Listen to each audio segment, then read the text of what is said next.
عزیز طلباء و طالبات، سرکار دو عالم صلی اللہ علیہ وآلہ وسلم کے زمانہ مبارک کے بعد عہد خلفاء آتا ہے جو 11 ہجری سے شروع ہوتا ہے اور 40 ہجری تک جاتا ہے۔ آپ نے تاریخ میں یہ پڑھ لیا ہوگا کہ حضرت ابوبکر رضی اللہ تعالیٰ عنہ کا دور، پھر حضرت عمر رضی اللہ تعالیٰ عنہ کا دور، پھر حضرت عثمان غنی رضی اللہ تعالیٰ عنہ کا دور، اور آخر میں حضرت علی المرتضیٰ رضی اللہ تعالیٰ عنہ کا دور۔ یہ 4 خلفاء جن کو خلفاء راشدین کہا جاتا ہے، اس پورے کے پورے دور کو عہد خلفاء کہا جاتا ہے۔ ہم اس موڈیول میں صرف اجمالی طور پر دیکھیں گے کہ خلفاء کے اس دور کے اندر، خلفاء راشدین کے اس عہد کے اندر فقہ میں کون کون سے مآخذ کا اضافہ ہوا اور وہ کون سی خصوصیات ہیں جو اس عہد کو دیگر عہدوں سے ممتاز کرتی ہیں۔ عزیز طلباء و طالبات، ہم اس دور کے اندر بھی دیکھتے ہیں کہ مرکزیت قرآن اور سنت ہی کو حاصل تھی۔ خلفاء راشدین بھی اپنے فیصلوں میں بڑھتی ہوئی اسلامی سلطنت میں تمدن کی تبدیلی کی وجہ سے جو مسائل پیش آ رہے ہیں، ان کے حل میں، سیاسی معاملات میں، انتظامی معاملات میں جس چیز کو بنیاد بنا رہے ہیں وہ قرآن و سنت ہے۔ عہد خلفاء ایک اعتبار سے دیکھا جائے تو فقہ کا ابتدائی دور ہی بنتا ہے، اور اس دور کے اندر صحابہ کرام نے نئے پیش آنے والے مسائل میں اپنا کردار ادا کیا اور قرآن و سنت سے رہنمائی لیتے ہوئے ان مسائل کو حل کیا۔ خلفاء راشدین کی کاوشیں، چونکہ وہ اس سلطنت کو چلا رہے تھے، وہ خلیفہ تھے، وہ سربراہ سلطنت تھے، لہٰذا براہ راست بھی ان کو فیصلے کرنے پڑتے تھے، اور ان فیصلوں کے اندر حضرت ابوبکر رضی اللہ تعالیٰ عنہ کے بارے میں آتا ہے کہ حضرت ابوبکر رضی اللہ تعالیٰ عنہ کتاب اللہ اور سنت کی پیروی کیا کرتے تھے۔ جب بھی کوئی نیا مسئلہ آپ کے سامنے پیش آتا تھا تو آپ کتاب اللہ میں غور کرتے تھے۔ کتاب اللہ میں اگر اس کا حل نہیں ملتا تھا تو ان کے پاس سرکار دو عالم صلی اللہ علیہ وآلہ وسلم کی جو احادیث موجود تھیں اور آپ کا جو عمل آپ نے مشاہدہ کیا تھا، پھر اس کو اپنے سامنے رکھتے تھے، اور بسا اوقات صحابہ کرام سے پوچھ لیا کرتے تھے کہ اس معاملے میں اگر نبی پاک صلی اللہ علیہ وآلہ وسلم کی کوئی سنت آپ لوگوں کو معلوم ہے تو آپ مجھے بتائیے۔ پھر حضرت عمر رضی اللہ تعالیٰ عنہ کا زمانہ آتا ہے، اسلامی سلطنت مزید وسیع ہوتی جاتی ہے۔ اس اسلامی سلطنت کے اندر آپ تاریخ میں پڑھتے ہیں کہ پرشین امپائر وہ پوری کی پوری فتح ہو جاتی ہے، اور رومن امپائر کا بھی ایک حصہ فتح ہو جاتا ہے۔ ظاہری بات ہے کہ ہر علاقے کا اپنا تمدن ہے، ہر علاقے کے اپنے رسم و رواج ہیں، ہر علاقے میں نکاح کے، طلاق کے، اسی طریقے سے خاص طور پہ خرید و فروخت کے اپنے اپنے رسوم و رواج ہیں۔ ان رسوم و رواج میں سے کون سی چیزوں کو برقرار رکھنا ہے، کون سی چیزوں کو برقرار نہیں رکھنا۔ پھر اس کے ساتھ ساتھ ایک پورا نظام چونکہ قائم کرنا تھا،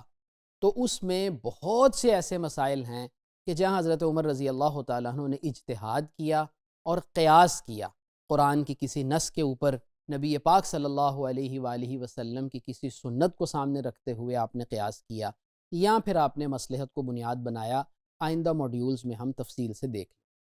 حضرت عثمان غنی رضی اللہ تعالیٰ عنہ نے قرآن کریم کی جمع و تدوین کے ذریعے ایک بہت بڑا اجتہادی کارنامہ سر انجام دیا۔ حضرت علی رضی اللہ تعالیٰ عنہ، جن کے بارے میں خود نبی پاک صلی اللہ علیہ وسلم نے فرمایا تھا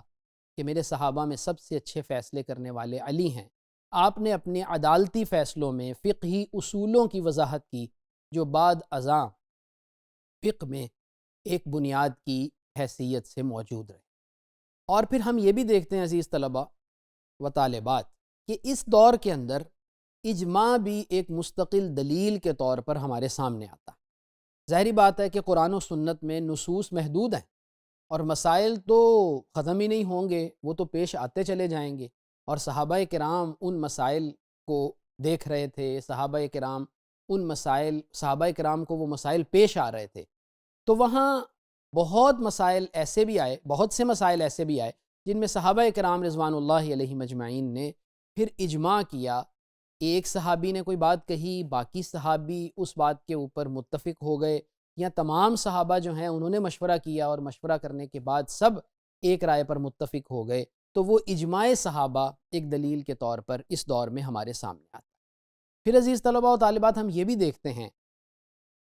کہ چونکہ نبی پاک صلی اللہ علیہ وآلہ وسلم کے زمانہ ہی میں صحابہ کرام کو اجتہاد کی تربیت مل گئی تھی، لہٰذا اس دور کے اندر صحابہ کرام رضوان اللہ علیہم اجمعین نے اجتہاد بھی کیا۔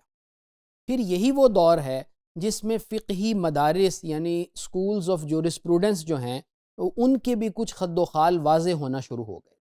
مکہ مکرمہ اور مدینہ منورہ، یہاں پہ صحابہ کرام بڑی تعداد میں موجود تھے،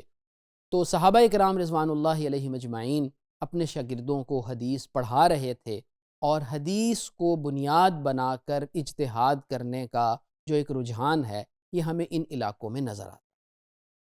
پھر اس کے ساتھ ساتھ اگر کوفہ کی طرف ہم دیکھتے ہیں تو چونکہ حضرت علی رضی اللہ تعالیٰ عنہ نے اس کو مستقل اپنا دارالخلافہ بھی بنا لیا تھا، تو بہت سارے صحابہ کرام رضوان اللہ علیہم اجمعین حضرت عمر رضی اللہ تعالیٰ عنہ ہی کے زمانے سے وہاں تشریف لے گئے،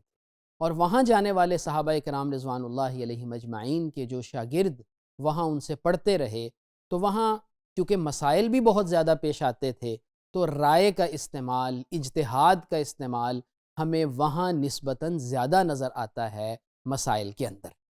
اس کے ساتھ ساتھ چونکہ مصر اور شام یہ والی جو علاقے ہیں یہ بھی عہد خلفاء کے اندر فتح ہو گئے تھے، تو ان علاقوں میں موجود صحابہ کرام کے شاگردوں نے بھی یہاں پہ جو اجتہادی مدارس ہیں ان کی بنیاد رکھی۔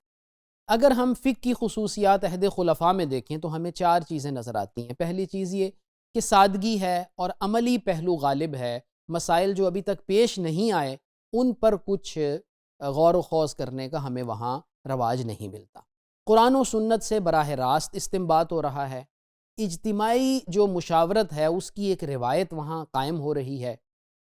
جس کی وجہ سے مسائل میں ایک اجماع کا جو تصور ہے وہ آہستہ آہستہ ہمیں نظر آنا شروع ہو جاتا ہے،